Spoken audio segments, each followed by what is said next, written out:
Solo traveling in my 20s versus my 30s.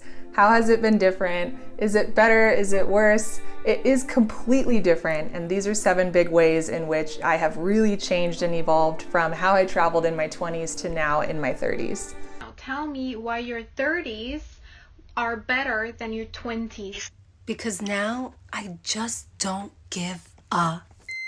So the first big solo trip I took was when I was 21. I moved alone to Taipei in Taiwan, and I stayed there for about 8 months. That really kick-started my love and thirst of solo travel. I came back to the States, I got a corporate job for 4 years, which I then quit, and I became completely nomadic, buying a one-way ticket to Bangkok. Since then, I've been to over 60 countries by myself over the last 10 years. So starting when I was 26 to now when I'm 36, this is how things have really evolved and changed over those years. The first big thing is my travel goals have changed. So in my 20s, when I bought that one-way ticket to Bangkok and everything was open-ended, all I wanted was freedom. I wanted serendipity. I just wanted to go for as long as possible, for as long as my money would take me. I did everything as cheaply as possible. I only stayed in shared accommodations, so I almost never had my own room. I was always in dorm rooms, and that was cool with me because that was a really good way to meet people. My biggest priority in my 20s was just having a good time. I didn't have anything specific that I was there to see or do. I just knew that I liked Asia a lot from having been there before. I knew that Southeast Asia would give me an opportunity to meet a lot of like-minded people. That put me in a position to meet a lot of people who were there with similar goals, which was, I just want to have fun. So that brings me to the number 2 biggest difference between traveling solo in my 20s versus my 30s. In my 20s, I was there to party. I'm not saying I didn't have super enriching experiences, that I didn't have amazing cultural experiences. I went scuba diving a lot, I went hiking a lot, I had great connections with locals and travelers alike. But I've got to be honest, I was partying a lot, and everyone in the dorms, people sort of in that hostel world, are there to have kind of their big last hurrah before becoming a full-fledged adult, if you will. Or maybe they're on a break from work and they just want to have fun. There were lots of people there for very different reasons, but in our 20s, we kind of had one united thing that we were all doing, and that was partying. And I remember at one point being like, wow, I'm drinking almost every single day. And now in my 30s, I actually completely stopped drinking. I haven't had a drop in the last 5 years. Of course, my experiences are way different now. Oh man, if 21-year-old Kristen could see me now. Party animal. I don't party at all anymore. I'm basically in bed by 10, and I'm very happy with this. I wouldn't want it any other way. Did I become more boring? I really don't think so. I just think that now my traveling is enriched in a very different way. No more hangovers, no more sort of looking for just opportunities to go out and experience a destination through its bar scene. Now it's about experiencing the nature, the culture more, and the food more. Like, there's just more things I can devote my budget to as well. That brings me to the third biggest difference, which is how I meet people and who I meet. So when I was in my 20s, I would just walk into a dorm room and those were my friends for the rest of my time in that town. Sometimes we would even decide to travel together longer term. I met amazing people who I'm still close friends with that way, and I really do value those experiences.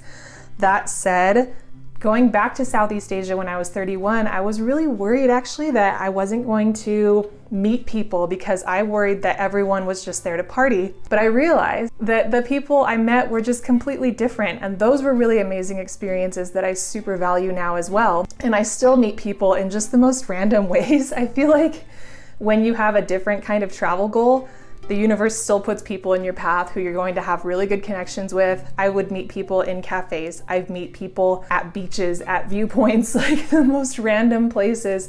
Hot springs, like I just end up making friends by going about my day and doing what I'm doing. So it's not that I don't make good connections now. It's that the connections that I make are just with people who also have the same goal that I do now, which is to have a less party experience and a more immersive experience. The biggest difference, number 4, is that in my 20s, I was super extroverted, and in my 30s, I am quite introverted. And this is an experience a lot of people share.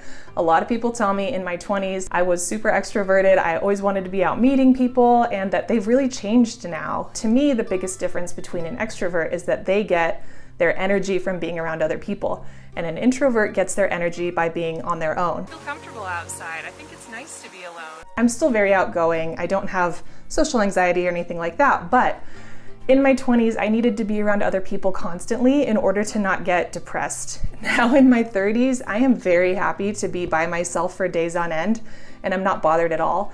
And I really want my own space. And if I am feeling like I just want to get out of a social situation and be by myself, I do that. I get very overstimulated very easily when I'm having to meet new people constantly. You know, it's like a party situation. I usually don't last very long, and I end up going home and going to bed early, and I'm happy with that. That does bring me to my number 5 biggest difference between solo traveling in my 20s versus my 30s, and that is the type of travel that I seek. So I was backpacking in my 20s. Now in my 30s, I am way more likely to go hike by myself for days on end. I did that in Peru. I went on a solo trek, and I did meet people along the way, which was awesome, but if I hadn't, I would have been cool with doing it completely alone for 4 days. I also will regularly just take my truck out to Utah or out to the desert, or just take it on a little trip where I might not meet other people or see other people for days on end, and I'm really totally cool with that. I really love the solitude now. Don't have to share.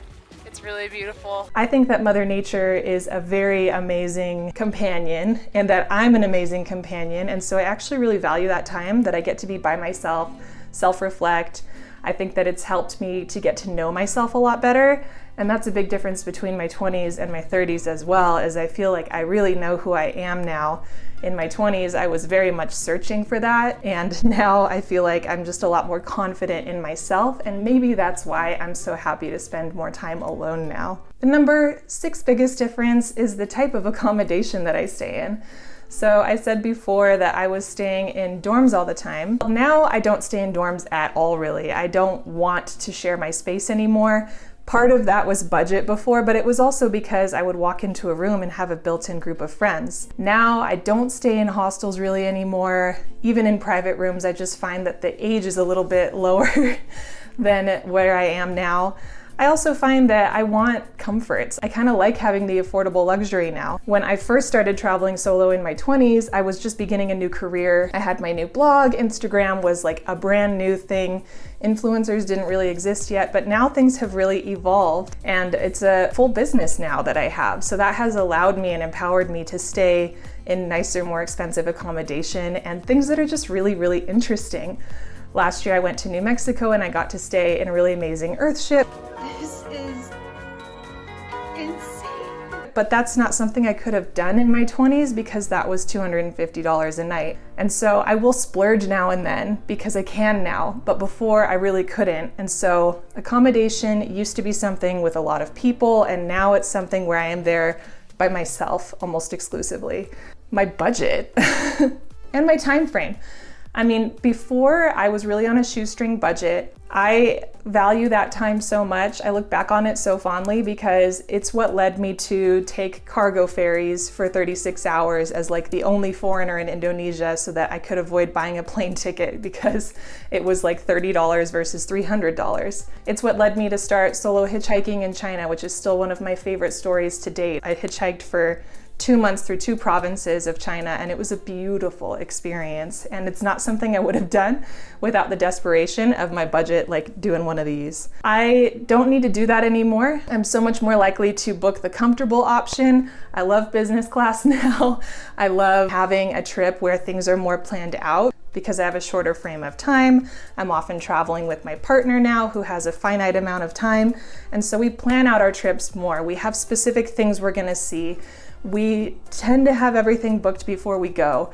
That's completely the opposite of the way it was in my 20s. I just winged it and I loved that. I loved that it was so open-ended and that I had all the time in the world. I was rich in time but not in money. And now it's kind of flip-flopped where I have a bigger budget but usually a shorter time frame, and I'm happy with that. I like coming home in between. I like not being fully nomadic anymore. So it's not better.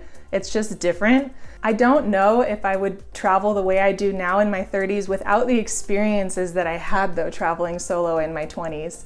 So I think in a lot of ways I've been able to close that chapter on sort of like the party aspect and the needing to be around people all the time aspect. And now that I've sort of done that and checked those boxes, now I just have a sort of different way that I like to travel, having Mother Nature and myself as a companion, being a lot more willing to just like go out in the wilderness, be by myself, and not letting that scare me. And I think that these are gifts from traveling in my 20s that I have to thank.